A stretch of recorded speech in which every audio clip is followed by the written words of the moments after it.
And that's the former British Prime Minister Tony Blair there.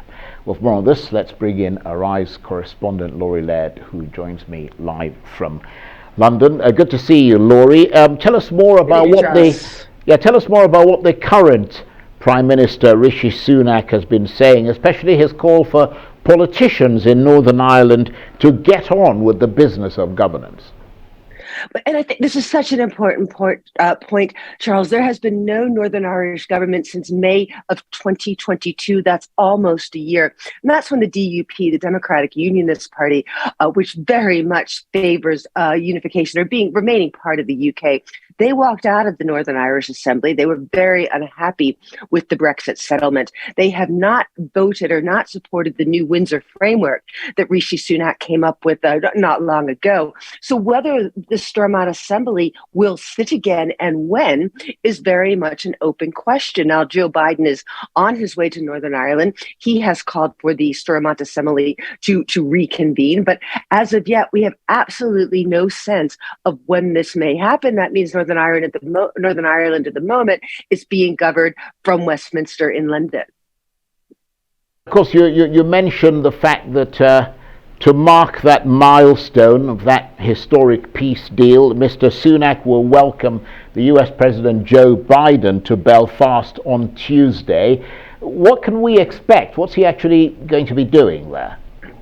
Well, I think one of the most striking things about this trip with Joe Biden is how little time he's actually spending in Northern Ireland. We know that Rishi Sunak is meant to meet him on the tarmac when Air Force One touches down in Belfast. We understand that the two men will see each other again Wednesday morning. Joe Biden will give an address at the Ulster, a new Belfast campus of Ulster University. And then he's beating a hasty retreat and going to the Irish Republic and spending a couple of days there. He'll see Irish Republic politicians, leaders, the Irish Prime Minister, the Irish President. We understand that he will see distant relatives in provincial Ireland, but he is spending a couple of days in the Irish Republic and less than 24 hours in Northern Ireland. So it doesn't give all that much time for these two men, Joe Biden and Rishi Sunak, to talk about very much. We know that the UK would very much like to pursue a free trade deal with the US, but whether that comes up in the truncated talks we're expecting is very much an open question.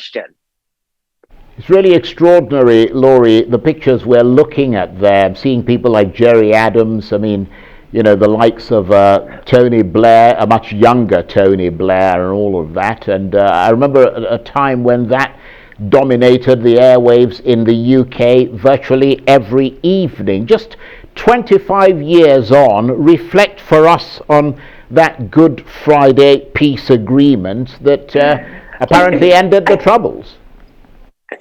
Well, I think, Charles, it's easy to forget about what a political achievement the Good Friday Agreement was when we see that all of the sort of the bickering and the non-sitting of the government in Stormont. You forget what an achievement it was to get these foes, these bitter foes that the Unionists who want to remain part of the UK, the Republicans who want the Northern Ireland to be part of a united Ireland. You forget how bitter, how violent the conflict was, and for the most part, the Good Friday agreements put an end to that. Now we still see sporadic violence here and there. In fact, there's an illegal march, an illegal parade taking place earlier today in Derry. That's the second biggest city in Northern Ireland.